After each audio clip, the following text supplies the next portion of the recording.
فتدخلني معك وتعطيني الإذن بالدخول. أنا عندهم الإذن بالدخول طريقة التجارة. الإسلام في إذن بالدخول، إذن بالدخول. حتى تعلم أنها باطلة، هذه أول حدث فيها. فقال لي هذا الشيخ أحمد التيجاني من أولاد الرسول ورأى الرسول وأعطاه أذكار وأعطاه. بعد أن انتهى قلت له بسألك سؤال، دينك كامل ولا ناقص؟ قلت له هل التيجانية من الدين؟ قال لي نعم من الدين. قلت له دينك كامل أم ناقص؟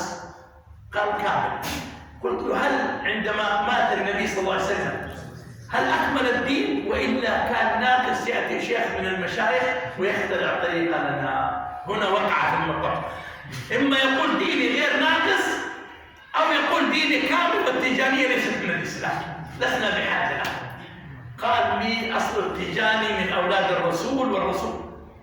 اتركك هذه الخرابيط كلها.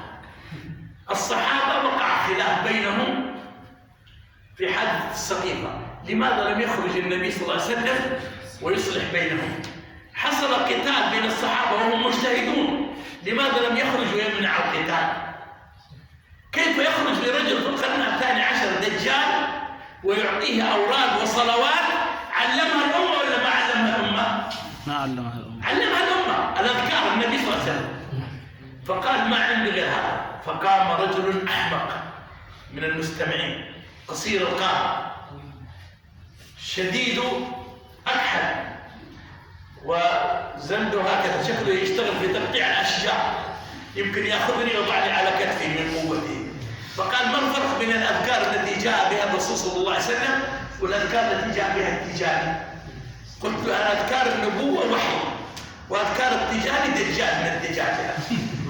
أنا قلت دجال وإذا الرجل هجم عليه وأمسك به بعض الناس المرافقين لي وبعض العوام الذين يؤيدون دعوتنا، وينفلت من هذا ويحمي هذا. المهم جلسنا دقائق وأنا أنطق الشهادتين، والحمد لله جاءت العبارة رغم أنها كانت عطلانة، فأكرمنا الله تعالى بالعبارة ودخلنا كثير من الناس إلى العبارة. فلما دخلت العبارة وجدت شيخ التيجاني في الركن، فالتفت يمين يسار أمام خلف ما وجدت صاحبي. جيت عند الشيخ وقلت له ايش رايك نكمل النقاش؟ قال شوف يا وهاب، انت من الصباح قاعد تشتمني، انا تيجاني وابوي تيجاني وجدي تيجاني واريد ان اموت على التيجانيه، واذا ارى صاحبنا يدخل مع الباب الرئيسي. فقلت الاسلام يامر بحفظ النفس مقدم على تبليغ الدعوه.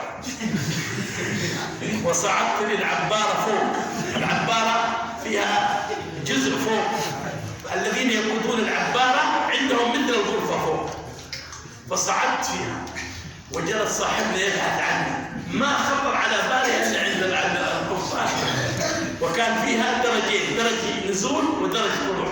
قلت والله لو طلع لي من هنا انزل لهم حتى يقضي الله امرا كان مفعولا. ونحن والله نريد لهم الخير، والله لا ندعو الناس في بلادنا الى طريقه معينه ولا الى مذهب جديد ولا الى دين جديد، والله ندعو الناس الى البدع، الى ترك البدع والخرافات والشركيات. هذا الذي ندعو الناس اليه. وخذوها قاعده، كل من يدعو الى الدين الصحيح وترك معتقدات الاباء والاجداد يحاربوه الناس. ولذلك النبي صلى الله عليه وسلم كان يسمى الصادق ايش؟ الامين.